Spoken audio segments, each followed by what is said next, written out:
नमस्कार शेतकरी मित्रांनो, तुरीमध्ये तुम्ही पाहू शकता अळी दिसत आहे। वातावरणाच्या बदलामुळे ही अळी आलेली आहे।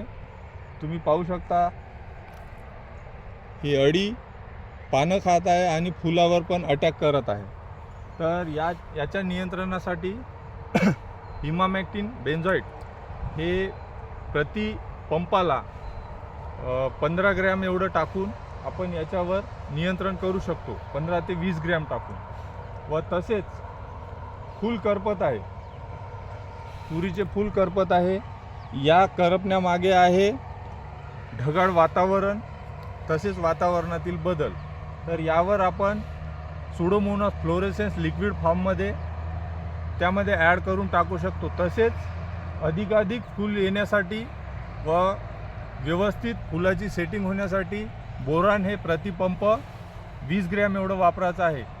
असा शेड्यूलची एका फवारणीमध्ये जर का आपण फवारणी केली तर आपल्या पूर्ण तुरीवर नियंत्रण होईल।